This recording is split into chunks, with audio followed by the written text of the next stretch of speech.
Hello friends, welcome back to Neha classes. First welcome 11th class. And आज की जो class है, आज हम 11th क्लास के अकाउंट्स का सेकंड चैप्टर जो है उसमें बेसिक अकाउंटिंग टर्म्स के बारे में बताया गया है। किसी भी हम जब चैप्टर को स्टार्ट करेंगे तो प्रैक्टिकल क्वेश्चन स्टार्ट करने से पहले हम कुछ बेसिक टर्म्स पता होने चाहिए। तो आज हम उसी को स्टार्ट करते हैं। जो मेन है उस आइटम्स को तो हमें देखना ही है। तो स्टार्ट करते हैं। जो हमारा पहला क्या है हमारा बिजनेस ट्रांजेक्शन। बिजनेस ट्रांजेक्शन क्या होता है? किसी भी गुड्स एंड सर्विस को हम जब बायर एंड सेलर जब हम बेचते हैं या परचेज करते हैं किसी प्रॉफिट अर्निंग के लिए, और वो जो होता है रेगुलर बेसिस पे होता है। एक इकोनॉमिक्स एक्टिविटीज होते हैं जो हमें प्रॉफिट होता है, जिससे वो हमारा बिजनेस एक्टिविटी होता है। और ये जो होता है ये मनी के टर्म्स में होना चाहिए। अब मान लो किसी गुड्स को हमने एक बार परचेज किया, फिर सेल कर दिया, और उससे जो प्रॉफिट हुआ उससे हम सेटिस्फाई हो गए, और उसके बाद जो हमने कोई एक्टिविटी नहीं की। तो ये जो होगा ये हमारे बिजनेस ट्रांजेक्शन ही होगा। बिजनेस ट्रांजेक्शन वो होती है जो किसी गुड्स या स्टॉक को खरीद कर हम रेगुलर बेस पर सेलर या वायर करते हैं। और ये जो होता है ये कंसर्न विथ मनी, ये मनी के फॉर्म में होना चाहिए, और इन्वॉल्व होता है गुड्स एंड सर्विस के एक्सचेंज से। और ये जो होता है it has two side receive, एक जो होता है वो रिसीवर होता है और एक जो होता है वो गिवर होता है। तो ये हमारा बिजनेस ट्रांजेक्शन के बारे में होगी। ये जो होता है एक एक्सटर्नल ट्रांजेक्शन भी होता है, ठीक है। और उसके बाद जो है हमारा अकाउंट क्या होता है? Account is the summary record of transaction related to particular head at one place. It record not only the amount of transaction but also their effect and direction. For example purchase of goods whether cash और credit are show in the purchase account.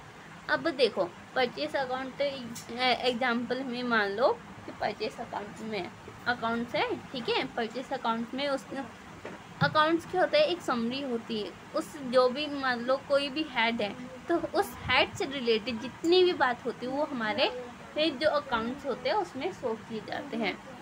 मान लो हमने purchase किए goods को, तो उसमें जो हमने cash में और क्रेडिट में परचेज किए होंगे वो भी परचेस अकाउंट में शो होगा। उसके बाद हमारा आता है कैपिटल। कैपिटल क्या है? Capital is the amount invest by the proprietor और partner in the business. It may be in the form of money और assets having the monetary value. It is a liability of the business toward the proprietor और partner which increase the future investment made in the business and the amount of profit earn. तो ये जो होता है capital. अब हम किसी भी बिजनेस को स्टार्ट करते हैं तो हम कुछ अमाउंट लगाते हैं, हम गुड्स या सर्विस खरीदते हैं, हम पैसा इन्वेस्ट करते हैं। तो वो जो हम टोटल जितने भी हम गुड्स या सर्विस को खरीदेंगे या पैसे लगाएंगे, इन्वेस्ट करेंगे, तो वो जितने भी हम इन्वेस्ट करते हैं एक पार्टनर द्वारा, जो प्रोप्राइटर द्वारा जो इन्वेस्ट किया जाता है अमाउंट, उसे हम कैपिटल कहते हैं। उसके बाद है ड्राइंग। अब कंपनी में पैसे को लगाना क्या होता है? कैपिटल। कंपनी नहीं, बिजनेस में जब पैसे को लगाते हैं तो वो हमारा हो गया कैपिटल। अगर हम अपने बिजनेस में से अगर पैसे घर के यूज़ के लिए, पर्सनल यूज़ के लिए हम पैसे को लेकर आ जाए तो वो क्या होगा हमारा? ड्राइंग।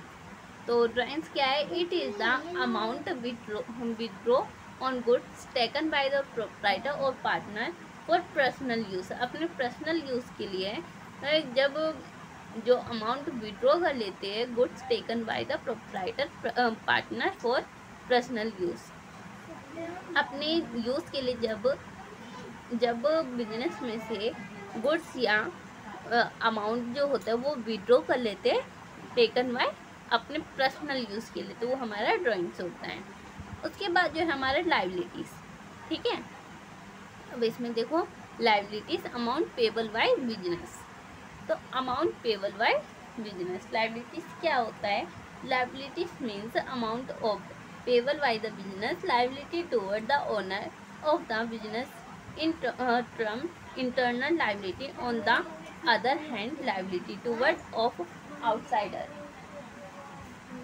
तो इसमें भी लाइबिलिटीज जो होता है हमारा, एक इंटरनल होता है लाइबिलिटीज और एक एक्सटर्नल लाइबिलिटीज होता है, ठीक है।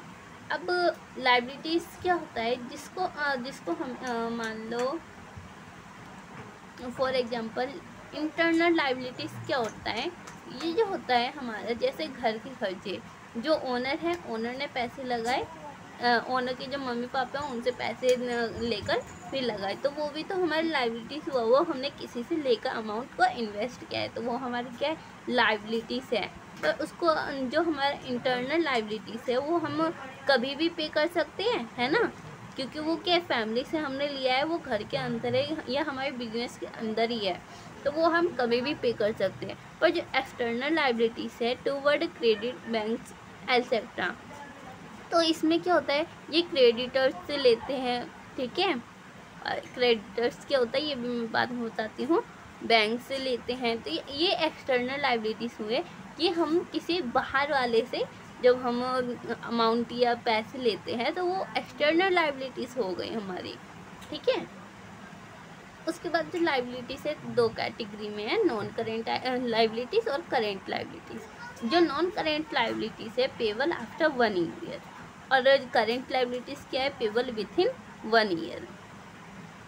तो जो हमारे करेंट लाइबिलिटीज है ये क्या है, इसकी जो अमाउंट की जो पेबल मतलब क्या है, पैसे को पे करना। जो लाइबिलिटीज है ये हमारे जो है ये 1 साल के अंदर में हमें पे करना होता है, जैसे क्रेडिटर्स हो गए। अब क्रेडिटर्स क्या होता है, देखो इसमें डेटर्स और क्रेडिटर्स दो वर्ड आते हैं। जो क्रेडिटर्स होते हैं वो क्या होता है और डेटर्स क्या होते हैं। जो हमारे क्रेडिटर्स होते हैं, डेटर्स मतलब देखो जिसे हमें पैसे लेने हैं, ठीक है, वो हमें डेटर्स हो गए, और क्रेडिटर्स क्या हो गए, जिसको हमें पैसे देने हैं, वो हमारे हो गए क्रेडिटर्स।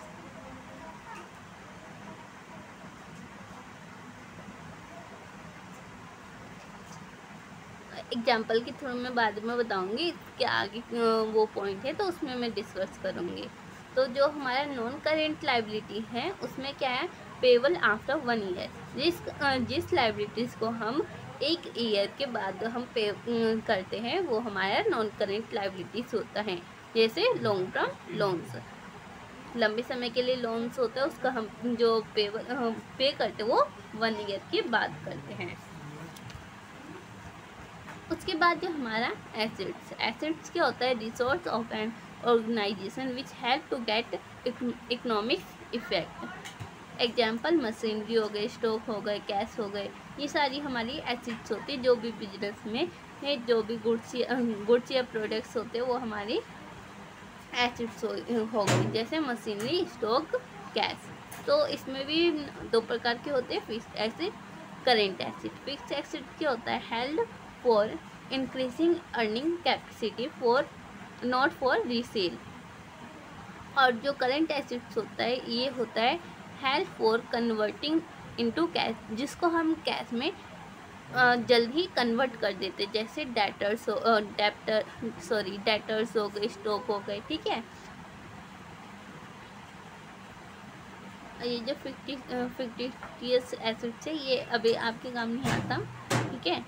और वैसे इसका मतलब होता है टू बी डिस्कस्ड लेटर।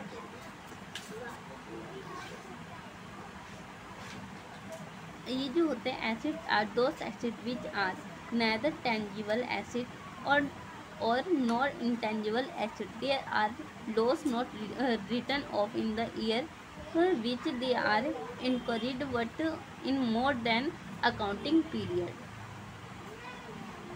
जैसे फॉर एग्जांपल अभी ये रहने दो, ठीक है। टेंजिबल एसेट्स क्या होते हैं और इंटेंजिबल क्या होता है। टेंजिबल क्या होते हैं, इसमें जैसे फर्नीचर, प्लांट एंड मशीनरी, और जो इंटेंजिबल होते हैं उसमें गुडविल, ठीक है।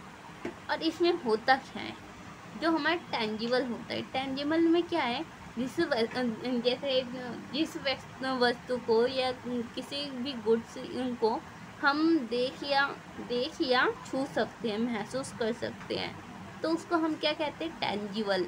और इनटेंजिबल किसे कहते हैं, जिसे हम महसूस कर सकते हैं, देख या छू नहीं सकते हैं, ठीक है, तो उसको क्या कहेंगे, इंटेंजिबल। तो जो भी हमारे टेंजिबल एसेट्स है उसमें फर्नीचर आता है, प्लांट एंड मशीनरी आता है, और इंटेंजिबल में हमारा गुडविल हो गया, ट्रेडमार्क हो गया, कॉपीराइट हो गया, ये सारे हमारे इंटेंजिबल में आता है। तो समझ में आ गया।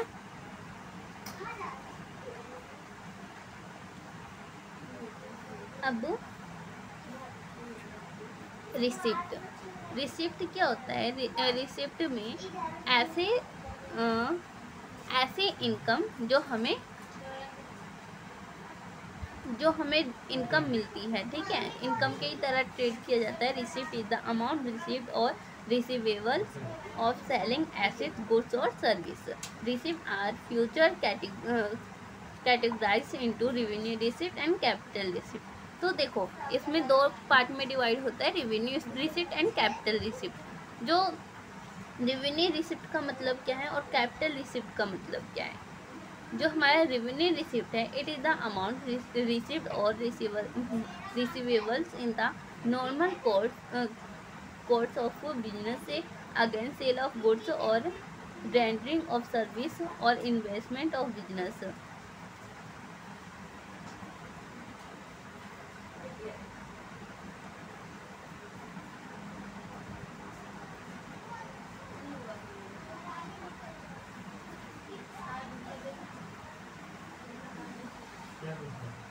देखो, जो हमारा कैपिटल रिसिप्ट हुआ, ये क्या है, दोनों में एक वर्ड याद रखना, ठीक है।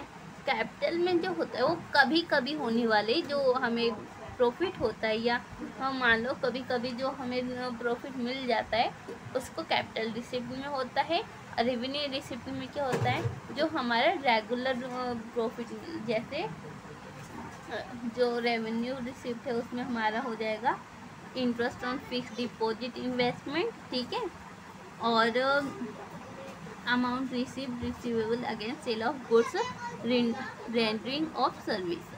जो हमारा कैपिटल रिसिप्ट है उसमें जो हमारा कभी कभी जो रिसिप्ट प्रॉफिट हो जाता है वो क्या होगा, फॉर एग्जांपल अमाउंट रिसिप्ट और receivable for goods of machinery, building, furniture, investment, loan. अब एक्सपेंडिचर क्या होता है, खर्चा।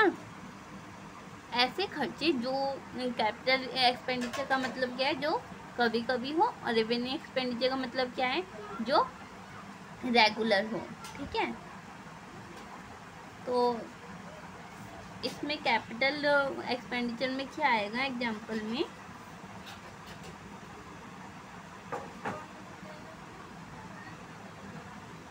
इसमें purchase of machinery, manufactures of goods, purchase of furniture और computer to carry of business, ठीक है।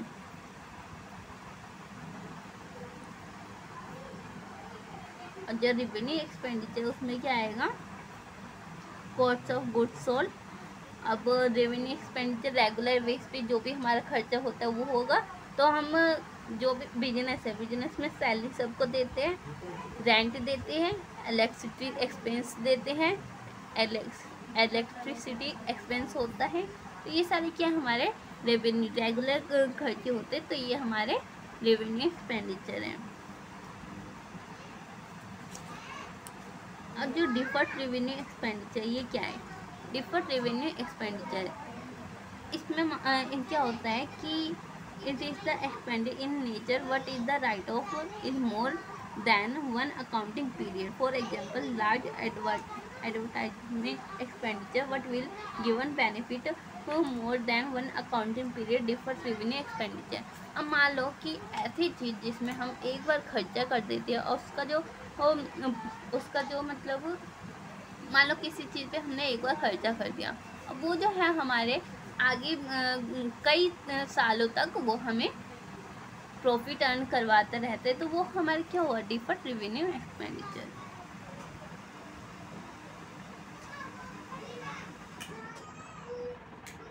रेवेन्यू, ठीक है। रेवेन्यू क्या हुआ, जो भी हमें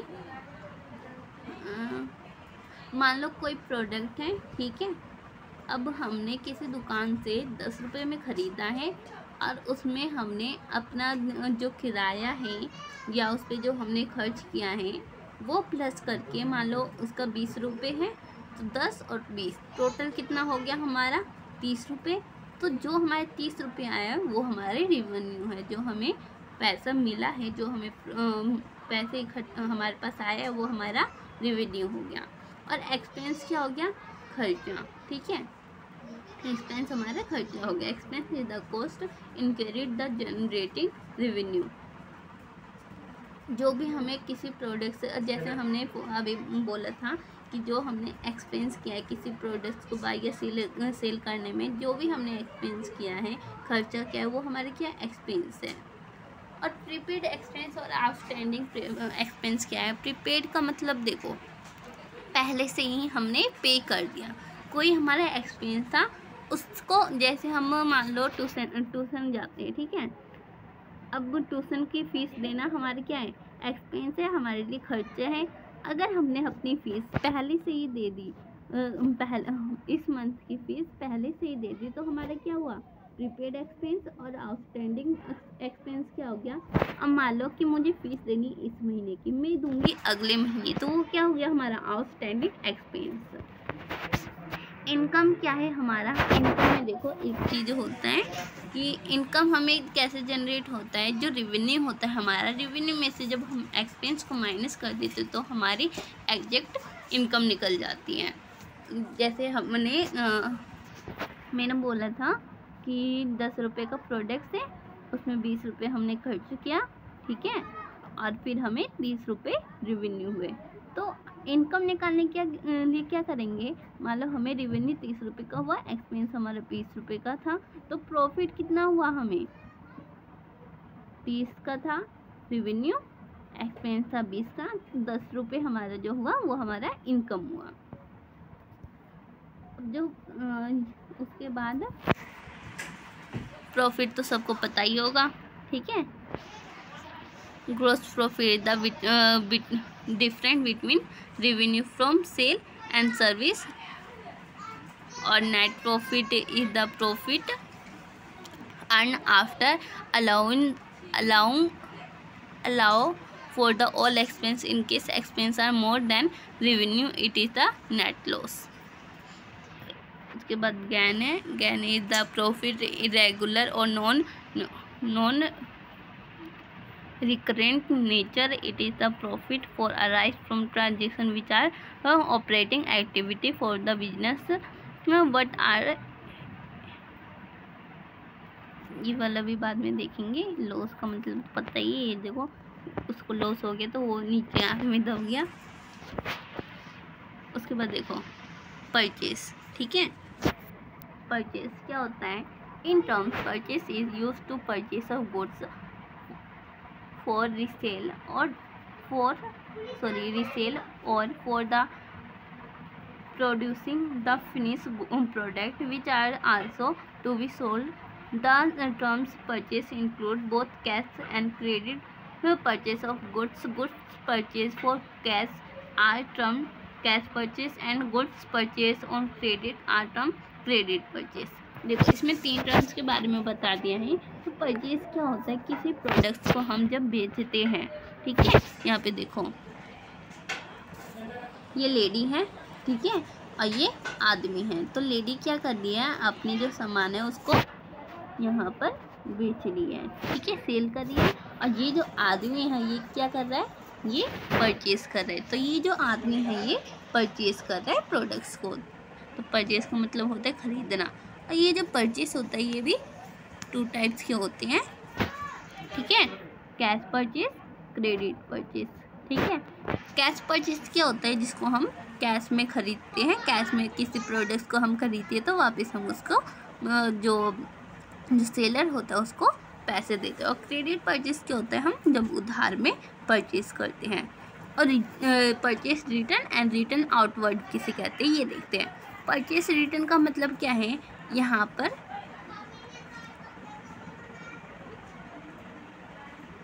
सॉरी,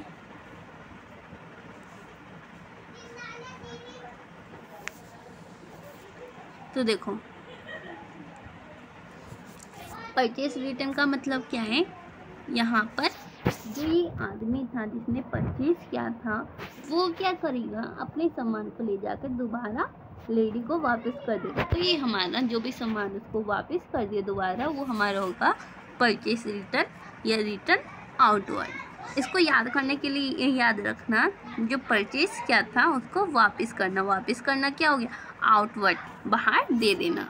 तो जिसका सामान था उसी को रिटर्न कर देना, तो हमारा हो गया परचेस आउटवर्ड, सॉरी परचेस नहीं, रिटर्न आउटवर्ड। ठीक है।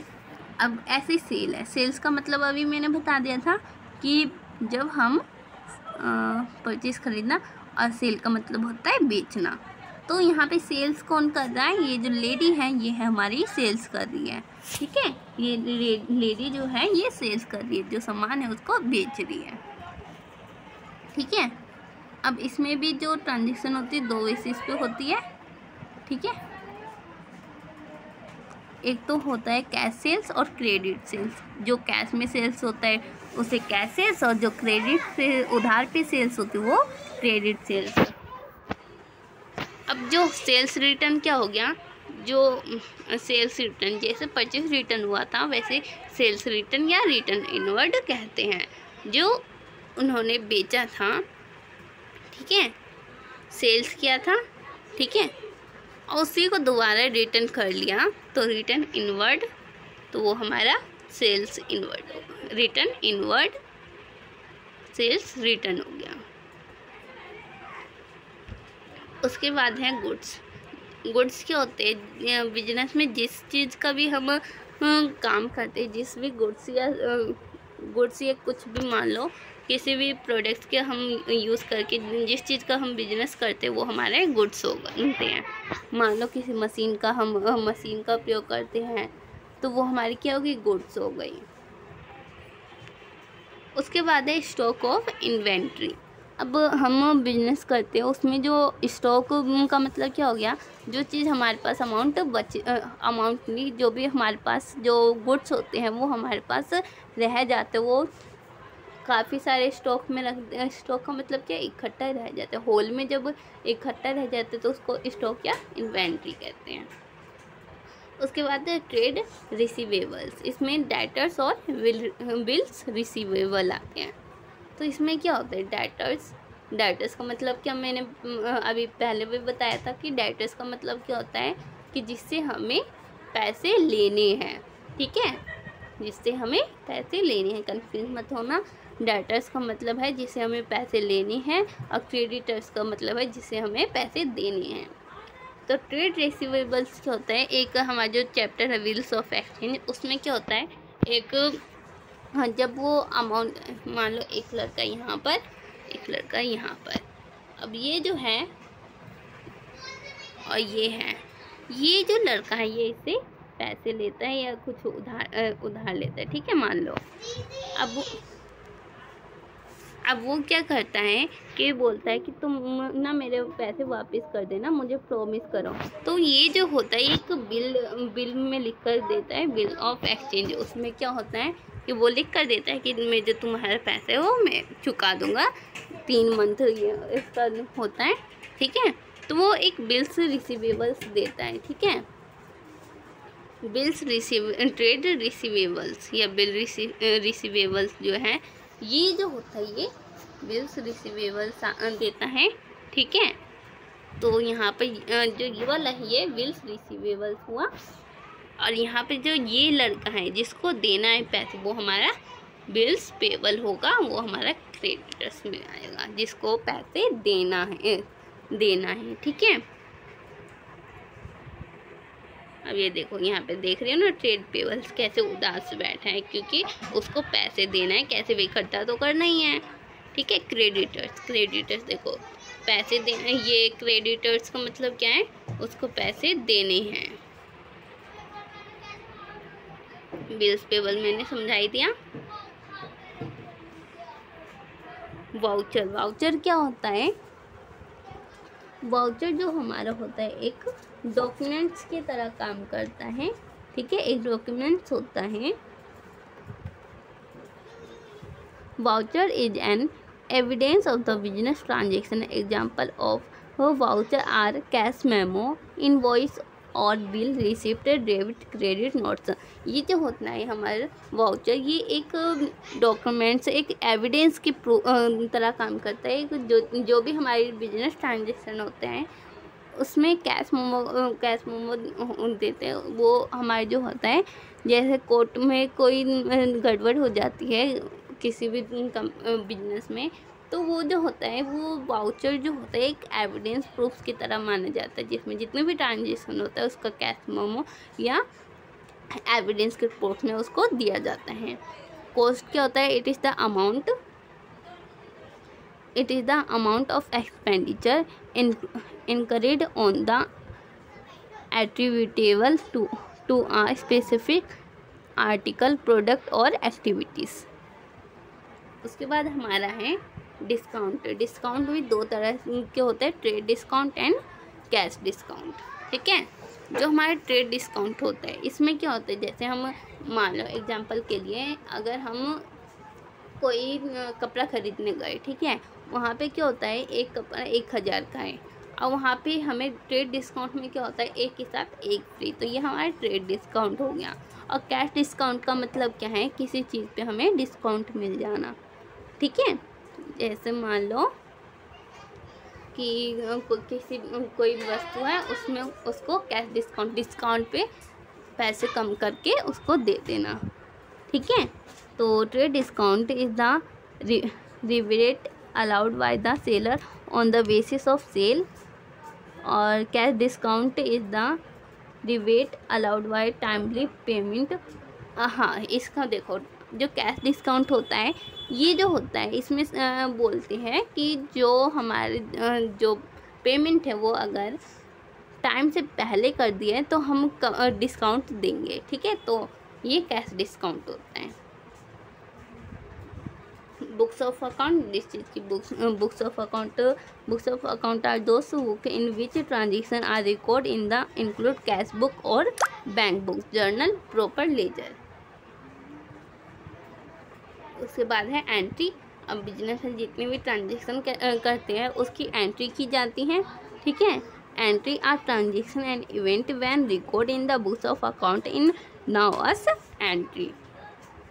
डेबिट का मतलब होता है आना और क्रेडिट का मतलब जाना होता है। जब जो बिजनेस होता है उसमें ऐसी ट्रांजेक्शन होती है जिसमें पैसे आते हैं तो उसको डेबिट कहते हैं, और जब बिजनेस ट्रांजेक्शन में ऐसा होता है जब वो पैसे जाते हैं तो उसको क्रेडिट कहते हैं। सोल प्रोप्राइटर जो ओनर होता है, जो पैसे इन्वेस्ट करते हैं उसको सोल प्रोप्राइटर या प्रोप्राइटर कहते हैं, ठीक है। डेप्रिसिएशन क्या होता है? डेप्रिसिएशन जब किसी वस्तु की जब वैल्यू घटने लग जाती है उसको डेप्रिसिएशन कहते हैं। मान लो मशीन हमने परचेज की थी,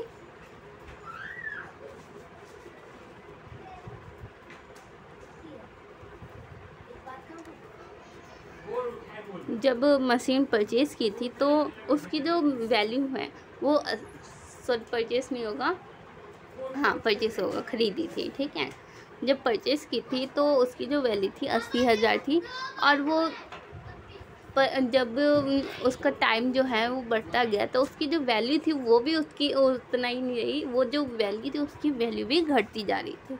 जो वैल्यू घटती जा रही थी वो हमारा वो डेप्रिसिएशन हुआ। Depreciation is a fall in the value of on asset decrease to usage of win effect of time, ठीक है। जब जो कॉस्ट होता है उसका वो falls in the value on asset, किसी भी एसेट्स की जब वैल्यू कम होने लग जाती है तो उसको डेप्रिसिएशन कहते हैं। बैड डेट्स क्या होती हैं? बैड डेट्स में ये देख लो, जो बैड डेट्स होता है, मान लो हमारे डेटर्स हैं, ठीक है, जिनसे हमें पैसे मिलने हैं, पर जो डेटर्स है वो उसकी हालत जो है वो ख़राब हो गई है। वो जो पैसे थे, मान लो 80,000 उसे 80,000 पैसे देने थे, ठीक है, उसमें से वो 20,000 पैसे दे पाएगा, उसमें से जो 60,000 जो पैसे वो नहीं दे पाएगा।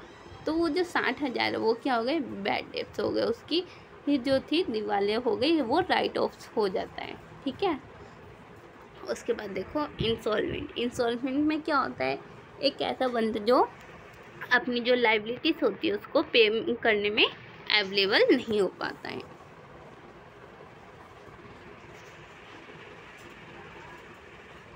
इंसॉल्वेंट इज द पर्सन और enterprise which is not in a position to pay its debts, जो अपने डेब्ट्स को पे नहीं कर पाता। इसकी देख रहे जेब खाली हो गई, कुछ भी पे नहीं कर पाएगा।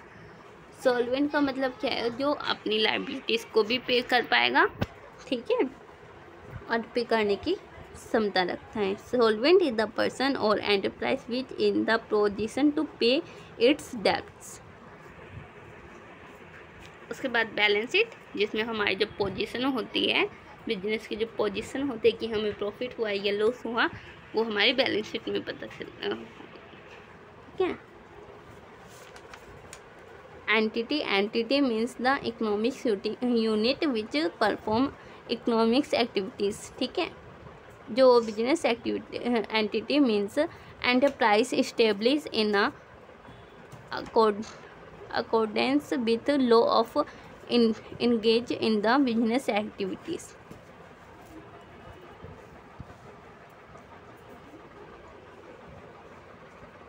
तो हमारे जो हैं आज के मेन जो टॉपिक थे वो सारे कंप्लीट हो गए हैं। और ये जो नोट्स है ये मैंने खुद बनाए हैं, तो जिसको अच्छे लगे प्लीज़ कमेंट्स में ज़रूर बताना कि ये जो नोट्स मैंने बनाए हैं वो कैसे हैं।